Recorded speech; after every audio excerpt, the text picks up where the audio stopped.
friendship that'll never ever end.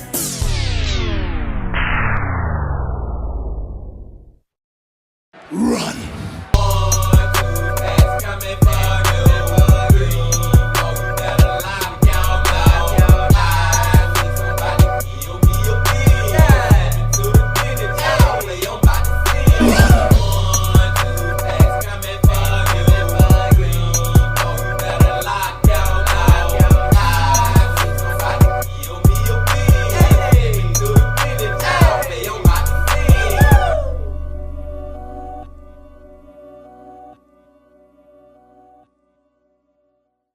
It's a beautiful day in the neighborhood. Reaction Beanie, yo, 482. In the neighborhood. My brothers and sisters. It is Sunday once again, my friends. So y'all know that we're about to go back to the man. So y'all know that we are about to go back to the MILF. So y'all know that we are about to go back to the legend. MrBallen. MrBallen Sundays, y'all. And it is official, blow the whistle. I have pre-ordered MrBallen book that's coming out on October the 1st of this year. And it's so crazy, y'all, because I was thinking about it, and I know this might sound crazy to some of y'all, but I have not read an actual book. I'm talking about like a real book in my hands from front to back since I'm pretty sure it was elementary school since I actually read a freaking book, y'all. Now, like I said, man, I know that may sound bad to some of y'all. Some of y'all be like, what? You ain't read a book since elementary school? Yes, my brothers and sisters. But, you know, over the years, I have listened to audio books, and I have read a couple of books on the internet. You know what I'm saying? The Art of War being one. If you never read The Art of War, read that. It's very good. But just an actual book, it has been a long time, my brothers and sisters. So that's gonna be freaking cool to do, you know what I'm saying? And also, it's freaking MrBallen, so we know it's just gonna be excelente, man. I'm just real excited to check that out, y'all. If you ain't pre-order your MrBallen book yet, go on get it, man. And I thought it was gonna be like 40, 50, maybe $60. But no, it's only like $25, I think $22. I can't even remember right now, but I think it's somewhere around there, y'all. So that was kind of a shocker to me too, because I thought it was gonna be a lot more. But long story short, short story long, I can't wait till October the 1st. But I digress.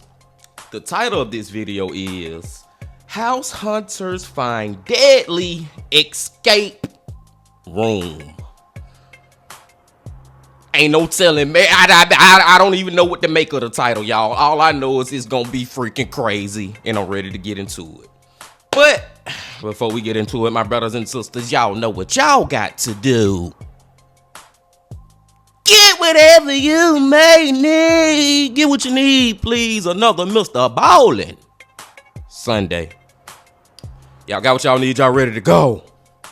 Then let's go. Today, we're going to look at 3 places you can't go and people who went there anyways. But before we get into those stories, if you're a fan of the strange, dark, and mysterious delivered in story format, then you've come to the right place because that's all we do and we upload once a week. So, if that's of interest to you, the next time the like button says they need to replace their tires on their Toyota Corolla, offer to do it for them and to pay for them, but make sure you replace their tires with enormous, oversized monster truck tires. Also, please subscribe to our channel and turn on all notifications so you don't miss any of our weekly uploads. Okay, let's get into today's stories.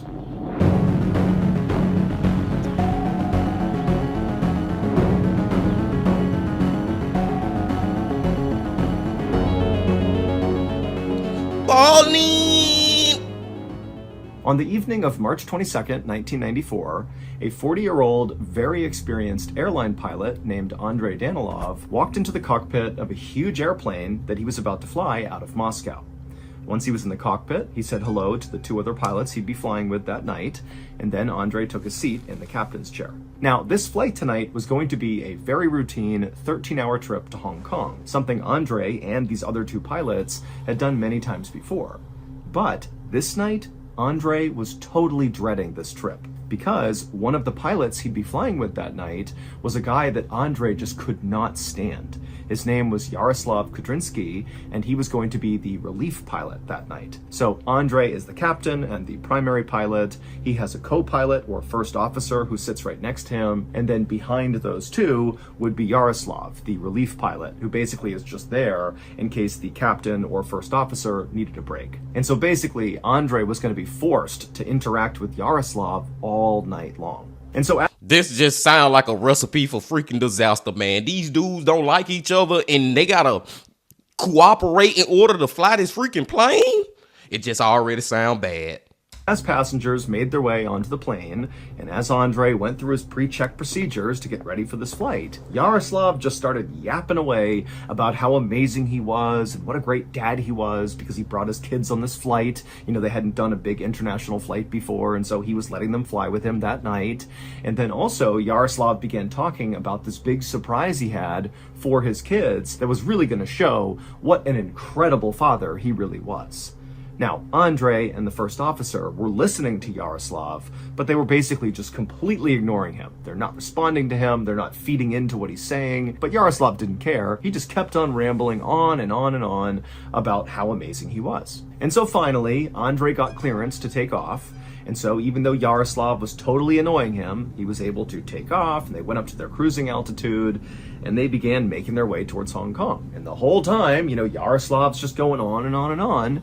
And finally, 5 hours into this trip, Yaroslav is still just going on and on and on. And Andrei has just had it. He cannot stand to be around this guy anymore. And so finally, Andrei turned around and just cut off Yaroslav, who was mid-sentence about some anecdote about how strong his son was and what a talented wrestler he was. And so Andrei just cuts him off and is like, Yaroslav, take over. I'm taking a break. I'm going to go sleep for a bit. And so Yaroslav would stop what he was doing. He would stand up. He would take his seat in the captain's chair, and he would take over flying the plane. And so Andrei got up. He left the cockpit. He went to the very back of the plane in the main cabin to this row of seats that was reserved for him and the other pilots. And he got in there, and he laid down, and he closed his eyes. And I feel like Yaroslav was doing that on purpose, y'all. Like he was trying to get under their skin, trying to get on their nerves. You ever met a person like that? Or maybe you have done it before, because I'll admit I have done it, where you be just trying to do little things to piss somebody off, whether it be a relationship or your freaking mama, your sister, your brother, your friend, whoever, just to try to get under their skin. And that's what he was doing. Just so maybe he was thinking that the dude was going to go away so he can take a seat in the pilot's chair or whatever. But I think this is where it's finna get effed up, y'all. Let's see. But just a couple of minutes after closing his eyes, Andrei began to feel the plane begin to bank hard to one side. Now, Andrei couldn't really remember if this was the time they were supposed to be turning or not, but it just felt like this turn was more aggressive than anything he anticipated at any point in this journey. But Andrei knew this plane was brand new, and so if there were any kind of minor mistakes that Yaroslav was making flying the plane, well, the autopilot feature, which was state-of-the-art in this plane, would easily correct those small errors and keep the plane going towards its destination. And so, even though, again, they're still in this pretty sharp turn here, Andrei just closed his eyes again and tried to go to sleep. But a couple of minutes later, they were still banking, and in fact, the bank was starting to get even more aggressive, to the point where Andrei opened his eyes and he's thinking to himself, what is Yaroslav doing up there? Like, we're basically going in a circle at this point. We're spiraling midair. And so Shit, sound like fucking Yaroslav sleep, hell, flying the damn plane.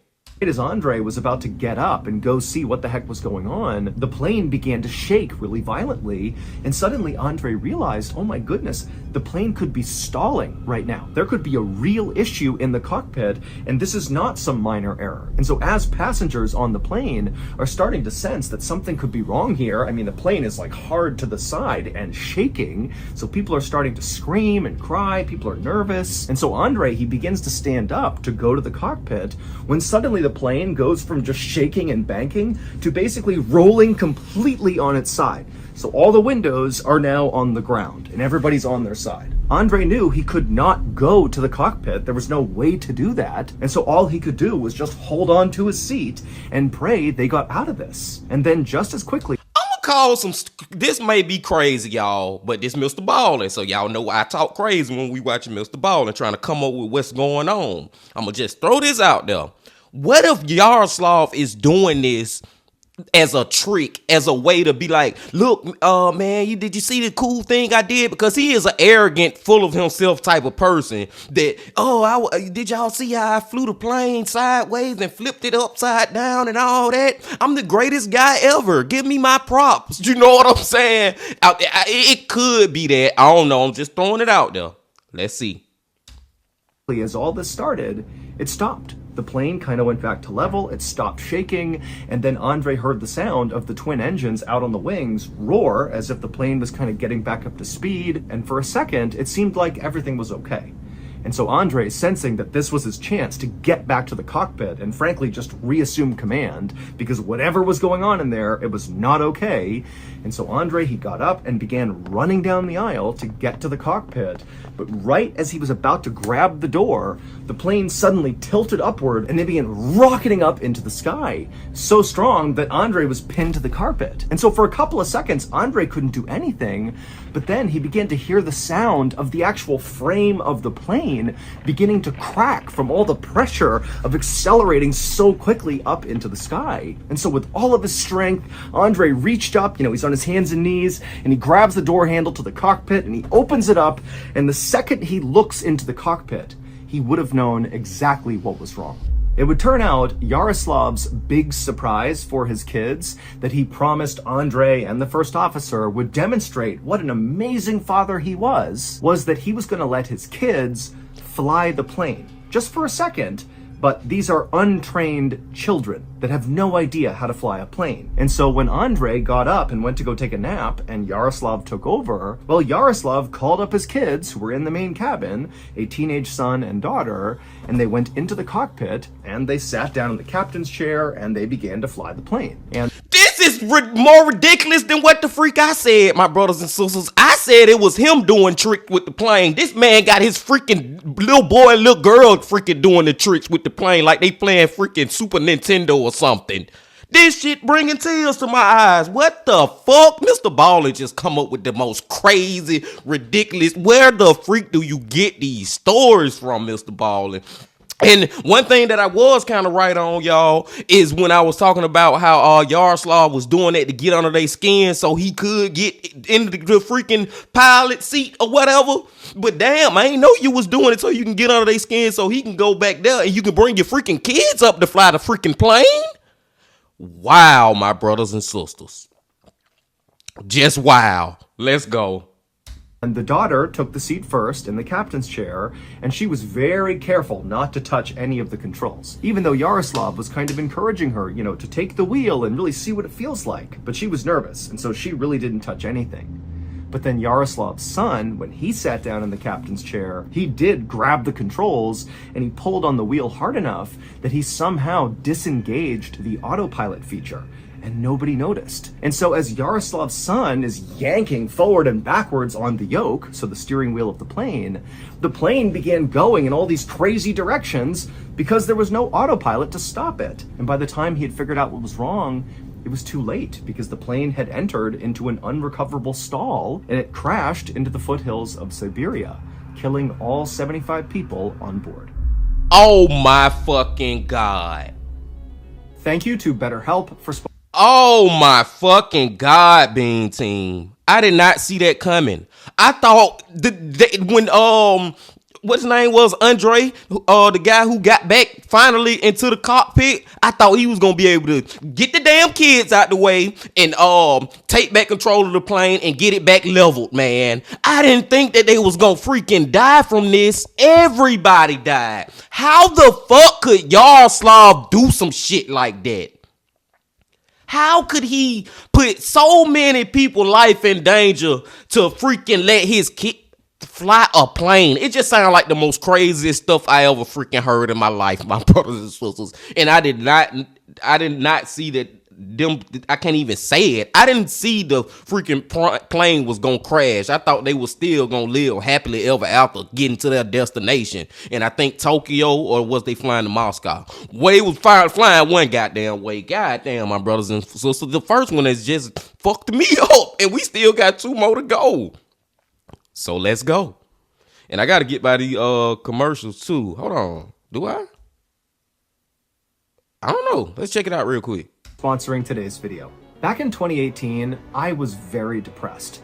I had just Okay, yeah, this is the commercial. My fault, y'all. My fault. MrBallen, did it? Mike from that chapter. They'll fool you with these commercials now. And if you want to look up BetterHelp, and hey, BetterHelp.com/MrBallen, get 10% off your first month if you want to do that. I digress. Let's get past it. We're gonna take it back right here, and let's go. your first month. That first one was crazy. On the morning of September 19th, 2013, a man named Mark Casey sat with his girlfriend, Lynn Spalding, in the triage area of the emergency room at San Francisco General Hospital. A nurse took Lynn's temperature and her blood pressure, while Mark tried to explain what had been going on with Lynn over the past few weeks. Lynn, who was now 57, had been dealing with this really intense stomach pain. And so she had gone to the doctor, and she had been diagnosed with a urinary tract infection, and she was given antibiotics for it. But despite taking those antibiotics, it didn't get rid of the stomach pain. And in fact, her stomach pain was only getting worse. She was losing weight, and she just seemed really frail. But despite her condition obviously getting worse every single day, over the past few weeks, Lynn had basically refused to go back to the hospital, despite Mark saying, "We really gotta go, you're getting worse, we gotta have you looked at." But she just kept saying no. And then finally, when Mark noticed Lynn was now becoming somewhat despondent, like he would try to talk to her and her eyes would glaze over and she would look off into the distance like she didn't even hear him, Mark had just looked at Lynn and said, "You know what? I'm taking you to the hospital." And so he put her in the car, he brought her to the hospital, and now that he was here, he had to explain what was going on because Lynn was still despondent, just kind of staring off into space and very likely having no idea what was going on.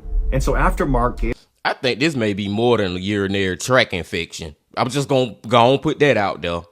all the information to the nurse said that, okay, Lynn needs to be admitted to the hospital. And so after a short wait, an orderly came over and pushed Lynn's wheelchair up to the 5th floor where she'd be staying, and Mark went with them. And then once in the room, Mark helped Lynn get settled in her bed. And again, Lynn is just kind of staring off into space, not really paying attention. And then a whole team of nurses and doctors came in and hooked Lynn up to IVs and different machines to make sure they could monitor her. And then at some point, one of the doctors pulled Mark aside and said, we think Lynn is dealing with some kind of infection, and so what we need to do is run some tests to figure out what this infection is, and then hopefully we can treat it. And so Mark said, okay, that sounds great. And then all day, Mark sat right next to Lynn and held her hand as the medical team came in and out of the room running all these tests. The following day, the medical team still didn't know what was wrong with Lynn. The tests they had run so far were inconclusive or were negative. Now, the biggest issue with Lynn was not trying to figure out what infection she had or how to cure her. Instead, it was, how do we keep Lynn in her hospital room? Because on this second day that Lynn was at the hospital, despite being very despondent still, any chance she got, she was getting out of her bed and trying to escape her room. And so the medical team, they kept having to go find her and bring her back to her room. And they tried to explain to her, like, Lynn, you're sick. That's why you're here. You need to stay in your room. But Lynn clearly was just not getting it. She was just not there. And she would just say to the team, I want to go home. I just want to go home. I want to go home. And they would say, well, Lynn, you got to get better first, and then you can go home. Now, Mark, do y'all think, like, whatever going on with her, because I don't know what the freak going on with her. When we hear what MrBallen say what's really wrong with her, it's going to be crazy. We already know that. But I'm saying, do y'all think she, like, her losing her mind is related to that? It's related to whatever this illness is or infection or whatever? Because this clearly does seem like that, man. I don't even think she in her right mind. I don't know. Let's go. Mark, like the medical staff, was also concerned about Lynn's behavior. It was not safe for her to get up and flee her hospital room. But Mark kind of secretly thought, maybe this is a good sign, because the day before, Lynn couldn't even walk on her own, and now today, she's walking around on her own trying to escape the hospital, which is bad. But, she's ambulatory. That's going to be a good sign. And also, Mark was thinking that because Lynn was fleeing her room over and over again, she's going to get even better medical care because the staff has to be super focused on her. And so Mark was feeling kind of optimistic that Lynn was on the road to recovery. The next morning, so now Lynn has been at the hospital for 2 days at this point, a nurse went into Lynn's room to check on her at about 10:15 a.m., and she walked up to Lynn, who was in her bed, and Lynn immediately told the nurse that she wanted to go home, and the nurse said, "Sorry, Lynn, we still don't know what's wrong with you. You got to stay here for now." But again, it was pretty clear Lynn did not understand what the nurse was saying. And so Lynn was not agitated. She was laying in bed and did not appear to, want to flee the room anytime soon. And so the nurse took Lynn's vitals. They were all basically normal. And then the nurse wrote down on Lynn's chart that her condition as of this moment was fair. And then the nurse left the room. And once this nurse was gone, Lynn laid in bed for a second. And then when nobody else came in the room, she sat up, she hopped off the bed, and she took off her hospital gown. She pulled out all the cords and wires that were on her. Then she put on her jeans, her boots, her jacket. She grabbed her purse off the table, and she walked out the door. And the second she walked out the door, she would have been in this long hallway, except her room was at the end of the hallway. So when she stepped out into that hallway, if she turned right, she would have seen a long, long stretch of hallway with other hospital rooms and lots of staff and doctors and nurses kind of walking around. But to her left, it would have been a dead end with a single blue door with a green exit sign over the top of it. And so Lynn, she steps into the hallway, she looks down the long side to the right, then she looks to the left, she sees the blue door, and she goes to the blue door, she opens it up, and she disappears inside. When the nurse came back to Lynn's room and saw she wasn't there, she reported Lynn missing. Now, remember, the hospital was well aware of the fact that Lynn had been trying to escape for the past 48 hours, and so nobody was really shocked by this. In fact, the hospital, their first move was to contact Mark, who had actually gone home the night before to get some real sleep and to take a shower. And so they contacted Mark and they said, "Hey, Lynn's not here. Is she with you?" And Mark was like, I got a feeling that freaking Lynn, and we have watched plenty stories like this from MrBallen. I think she done went and got trapped somewhere, y'all, and died. Inside the freaking hospital, man. I don't know. That's just what's coming over me right now. If not that, then when she left the hospital, she didn't know how to get home or her whatever she got going on in her brain or whatever, and she got lost and died in the wilderness or something. I don't know, man, but I think her leaving this hospital, or let's just say leaving her hospital room, is the reason that she probably gonna be dead. But let's see.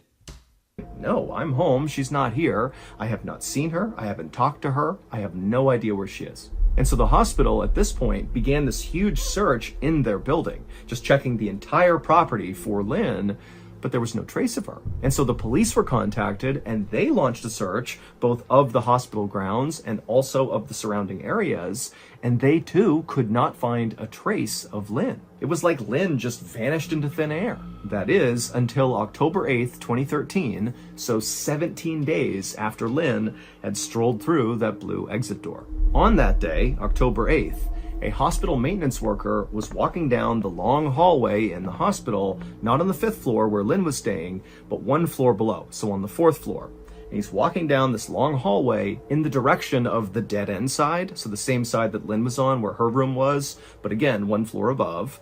And the maintenance worker, he walks all the way to the end of this hallway on the 4th floor, and he arrives in front of the blue door with the green exit sign above it. Again, this is below where Lynn was, but it looks the same. And the maintenance worker, he opened up the door, and when he looked out of the 4th floor door, he just froze, because what he was looking at just seemed impossible. And then he had this urge to scream, but he knew there were all these patients and kids and doctors and stuff in the hallway behind him, and he didn't want to scare anyone. And so very quietly, he reached down and grabbed his radio, and he called for help. In order to explain what happened next, you need to look at this picture. So in this picture, on the right-hand side, you see there are 2 outdoor landings with people on them.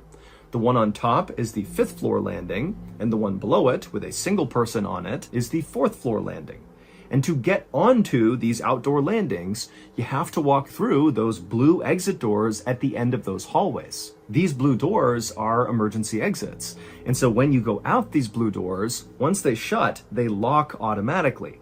But now you're out on this outdoor landing, and immediately to your right, although you can't see it in this picture, there is actually another door that leads to this enclosed stairwell that will bring you all the way to the ground floor, where there's another door that's unlocked that will bring you out to safety. And so again, you walk out one of those blue doors, you're on this landing, you can turn, open up another door, you're in the stairwell, and you can evacuate. So, in theory, if you were a person that really wanted to escape this hospital, like Lynn did, going out one of these blue door emergency exits was a great idea. It would bring you to the ground. This is a way to escape the hospital.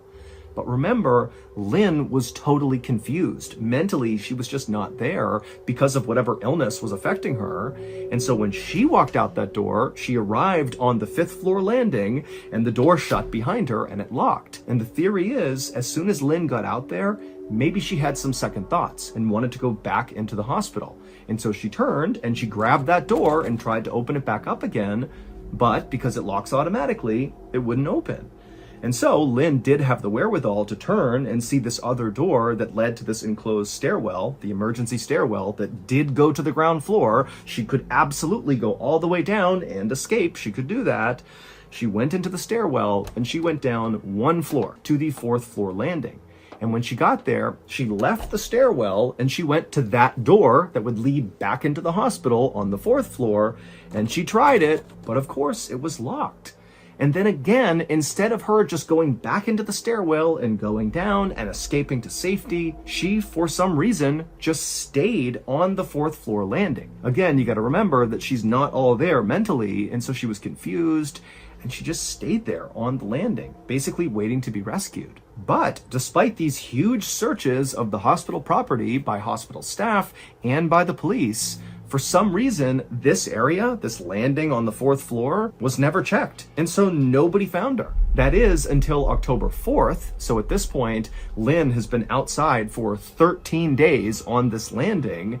And a researcher from the hospital, for whatever reason, exited out one of these emergency doors and they began making their way downstairs. And when they passed by the 4th floor landing, they spotted Lynn on the ground on the 4th floor landing. But instead of going over to her and seeing if she was okay, this researcher just called security and said, hey, there's a patient outside on the 4th floor landing, like, come check it out.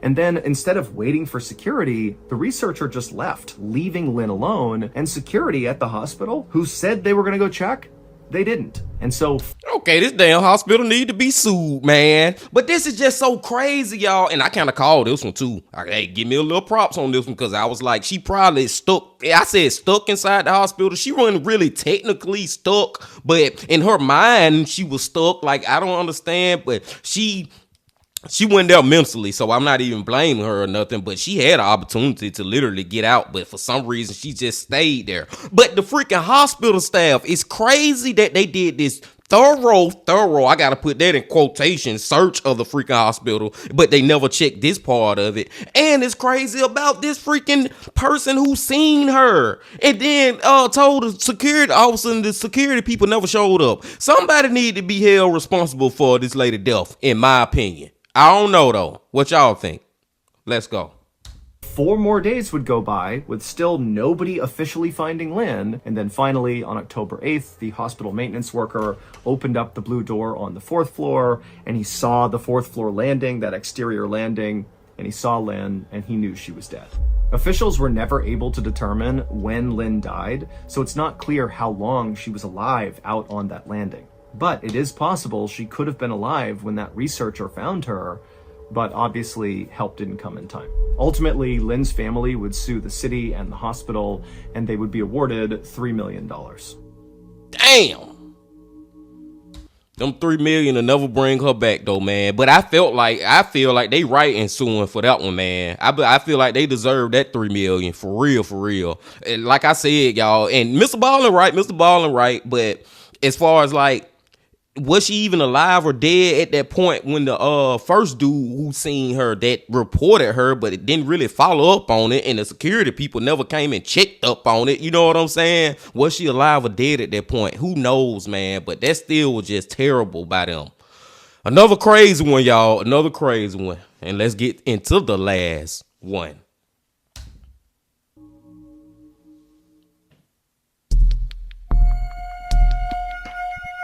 Fixer-upper. On May 28th, 1986, a Florida real estate agent named Marguerite Welty walked up to the front door of this little white stucco home sitting right on the edge of Lake Placid in Florida. Marguerite pulled out a key from her pocket, she unlocked the door, opened it up, and then she turned around, and standing right in front of her were her clients, this young couple named Lois and Richard Goodman, who were thinking about buying a vacation home. And so this was one of the homes they were checking out. And so Marguerite smiled at her clients and gestured for them to come inside. The house sat at the end of a quiet, shady street lined with huge trees and other small vacation homes. And a lot of these vacation homes were perfectly manicured and beautiful. But the house they were touring today was not. It was unmaintained and overgrown. The paint was chipped and fading. It just looked bad because the owner of this property at one time had used this house as their vacation home, but lately they had just kind of stopped coming out here, and so they really never came out to check on the property, and so it definitely had the look of an abandoned property. And now the owner didn't even know if they could fix it anymore, and so they decided they would just sell it and let somebody else deal with it. And so Marguerite led Richard and Lois into the house, and she brought them right into the carpeted living room, and the house was very musky and dark. All the windows were shut and all the blinds were drawn, and so Marguerite kind of instinctively walked over to the windows and began opening up the curtains and opening up the blinds, letting sunlight into the house. And so as this room is suddenly being lit up by the sunlight, behind her, Marguerite hears Lois and Richard start to laugh at something. And so Marguerite turned around to see what was so funny, and when she saw what Lois and Richard were laughing at, Marguerite did not think it was very funny. In fact, she thought the fact that they were laughing right now was kind of rude, especially when you considered what this couple had asked of Marguerite. They had come to Marguerite and said, hey, we want to buy a vacation home. It needs to be perfect. It needs to be on the water. It needs to have this and this and this. But we have a tiny budget. Go find us homes. And so Marguerite had really struggled to find vacation homes that were in their budget, but then she had found this diamond in the rough, this house on the coast of Lake Placid. It had 3 bedrooms, 2 bathrooms, it had a garage, direct access to the water, it even had a boat dock. This house was perfect. Now, of course, this house had obvious downsides, like the fact that it was clearly a fixer-upper. Anybody who bought this home would have to put a lot of work into just making it livable again. And then also, there was a distinct weird vibe about the property itself. Because the owner was never there, they had covered all the furniture inside of this home with white sheets, which kind of gave it a sort of haunted house vibe. And then also, there was virtually nothing of value inside of this home, because again, the owner was like never here. But for some reason, there was this super intense security system on the house. There was cameras everywhere, and the windows had metal bars over them. And so the aesthetic inside and outside this house was not a good one. But again, Marguerite felt like if they could just look past the negative stuff, this was really the perfect place for them. But my brothers and sisters, let's read this title of this video again. House hunters find deadly escape room. I think the previous owner of this freaking home got not only an escape room, but maybe he got some prisoners down there too, man. Like literally right now. And maybe, hopefully, they still alive because of the having bars on the windows and stuff. It seemed like he was trying to keep somebody in, that motherfucker. You know what I'm saying, man? It's something like that, y'all. I may not be completely right, but I feel like I'm on the right track. I don't know. Let's go.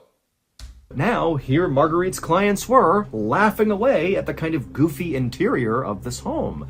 It's like they were being totally disrespectful both to Marguerite and, frankly, to the owner of this property. I mean, this is a good opportunity. What are you doing? But ultimately, Marguerite couldn't force her clients to be appreciative of this, and so she just kind of laughed along with them, but then very quickly changed the subject and told them, hey, let's go walk around the rest of the house.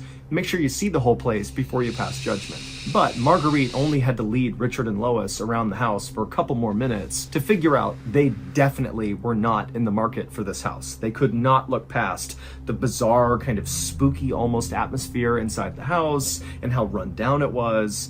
So they were just not going to put an offer on this house, and Marguerite knew it. And so even though Marguerite was definitely frustrated, she told her clients, don't worry about it. I'll go back to the drawing board. I'll find more properties and we'll check those out. And so Marguerite led Richard and Lois out of the property. She shut and locked the door behind her, and then she and her clients left. 2 days later, on May 30th, 1986, the owner of this rundown old vacation home came by to check on the property.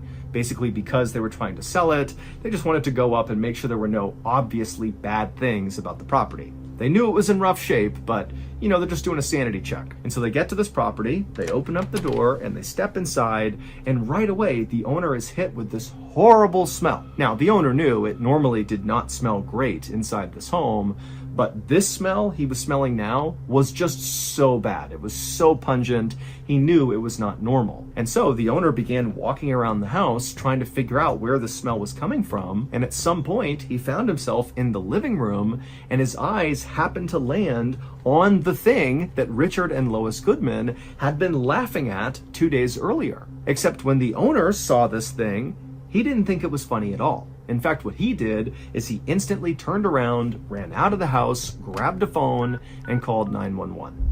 4 days. What the hell is going on, my brothers and sisters? What the freak was they laughing at? And why all of a sudden now it's stinking like a motherfucker? It made me think it's a body.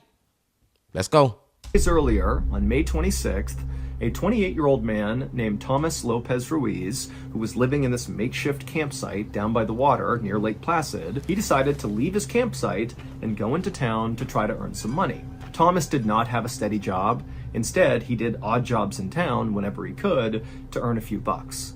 But on this day, when Thomas went into town, there was no work. So Thomas decided he would go rob one of the many vacation homes along the coastline of Lake Placid. And the home that he picked is the same vacation home that Marguerite would take the Goodmans to 2 days later. And so Thomas arrives in front of this overgrown property and he tries the doors and they're all locked. However, Thomas had a plan. Thomas was a pretty small guy. He was about 5 foot 2 inches tall, only weighed about 140 pounds. And so he figured he could just slip through the chimney. That's how he could break into the house. And at first it went great. He slipped in no problem. And before long, he was making his way down towards the inside of the house. But what Thomas realized as he went down the chimney is the chimney was not perfectly straight up and down. Instead, it was sort of tapered, where at the top it was wide, but the deeper you got, so the farther down you went in the chimney, the narrower the inside of the chimney got. And so when Thomas was almost all the way down the chimney, he got stuck. He could not get the rest of the way down, but where he got stuck, he couldn't grab the top of the chimney. He couldn't pull himself out. And so he is absolutely wedged, can't go down, can't go up, and making matters even worse was every time he exhaled, his chest would shrink a little bit, and that would cause him to slip a little bit farther, a little bit deeper into the chimney, and then when he would try to breathe in again, his chest would not be able to fully expand again. And so basically, every second that went by, Thomas was sinking lower and lower and lower by little bits, making it harder and harder and harder to breathe. And you got to figure that he was screaming for help, which again was causing him to breathe a bunch, causing him to sink even farther. And so it would have made breathing extremely difficult. And so Thomas is like in this absolute claustrophobic nightmare. And without outside help, he had no chance of survival. 2 days later, Marguerite Welty brought the Goodmans into that property, and she would open up the blinds, and sunlight would come into the living room, and Marguerite would hear Lois and Richard laughing at something, and she would turn around, and she would see they were pointing at the fireplace, and visible in this fireplace were two legs dangling down inside the chimney. They were not so far down that they were touching the ground. They were just kind of suspended in the air. And Lois and Richard, based on the way the house looked already, you know, the kind of spooky vibe, you know, there's white sheets over all the furniture, there are these bars on all the windows, everything is dark and dirty and kind of gross. Like there's this haunted house vibe to this place, and they're thinking this must be a Halloween decoration or some sort of prank, you know, a mannequin kind of jammed up into the chimney, maybe to look like a robber breaking into your house or something, that the owner never took down, because clearly the owner stopped taking care of this property, and so it kind of makes sense that these decorations would be left out. And so Lois and Richard are laughing at this Halloween decoration, and Marguerite, she looks at the legs too and also thinks they're just some Halloween decoration, doesn't think anything of it. And so finally they end up leaving, and that was it. But as I'm sure you all have guessed, of course those legs were not mannequin legs, those were Thomas's legs. And in fact, the creepiest part about this is Thomas may have been alive during the house tour. The autopsy showed he actually did not die of asphyxiation, so he didn't suffocate. He died from dehydration, which takes about 2 days, and this house tour was about 2 days in. And the day prior to the house tour, a neighbor had been outside and they thought they heard someone yelling inside of the property, but for some reason, you know, the neighbor just didn't do anything about it. And so there's a pretty good chance Thomas was barely alive as they were touring the house. But, you know, by the time the owner came back 2 days later and smelled that horrible smell, Thomas had passed away, and that smell was the smell of his body decomposing. Also, just to close the loop on this, it's not clear why the homeowner had that really aggressive security system with the bars on the windows. He just did. On the morning of May 20th, that one was crazy as hell too, my brothers and sisters, and I was off, man. I was thinking that the freaking owner of the home had some type of escape room for real, you know what I'm saying, and he was trying to sell the home, but he forgot that he left a freaking body down there or something. I don't know, man. I was off. But the actual truth to this story is crazy. They was looking at the man freaking legs hanging, and if I was in that situation, I'm pretty sure a lot of y'all out there, if y'all was in that situation, you'll think it's a joke too. You wouldn't think those are real human legs hanging from inside a freaking chimney. And then the whole vibe of the house and everything, they just thought it was. I don't even blame them for laughing at that. I know once they found out that it was actually a real man, I know that shit fucked them up. You know what I'm saying, man? And Marguerite too, like them three. They'll never forget that freaking day when they thought that freaking legs was fake legs and they actually was real human legs. And this man, another thing is that he possibly still could have been alive, y'all, at that time. Oh my God, man, that one was crazy too. Didn't see that coming. The second one, I kind of got that one right, y'all, because I was like, she probably died. It got stuck somewhere, and she did get stuck, even though she could have escaped. I mean, she didn't have to fight her. All she had to do was just keep walking down the steps, but her mind was just not there. And the effed up part is the damn doctor, whoever he was, who reported that is a lady sitting right here. But why when you walk up to the lady and actually try to talk to her like, ma'am, you okay? You know what I'm saying? And you just call security, and then security never show up. And it's so crazy that they searched the hospital for her and never went into that specific floor, gate, door, whatever it was, the blue door on floor number 4. They never checked that part of the freaking hospital, man. That one was crazy too, and I'm glad her family did get some money, but rest in peace to her. Money will never bring nobody back. Money will never be more valuable than somebody's life. But the first one, y'all, for me, the first one got me the hardest. The first one got me the freaking hardest, man. And I was kind of on track because I was like, man, I think, what's his name? Alva, something like that. I was thinking he the one who was flying the plane trying to be like, look at all the cool things I can do. Yeah, I'm so freaking cool. Come to find out he let his children do it. That just threw me for a loop. And then when MrBallen said that they freaking everybody on the plane died, 75 freaking people? Woo! That right there was when I was just like, mind freaking blown, man, because I don't know why I had it in my heart and in my brain that those people was gonna survive. Like, was Andre? I thought when he got back into the cockpit, everything was gonna be all right, but it didn't happen that way. So rest in peace to those people too. But I digress. I'm gonna go and let y'all go now, my brothers and sisters. Y'all just please, before you leave, make sure that you hit that like button, you comment, subscribe, do all that if you ain't did that yet. And I'll see y'all Tuesday, and I don't know who the freak we going to Tuesday yet, but best believe it's gonna be another one of these true crime, horror, dark, deep, and mysterious, what the is going on type of videos. But until then, my friends, you gotta remember this. Love, peace, and happiness. Stay safe. Don't stop. Keep going.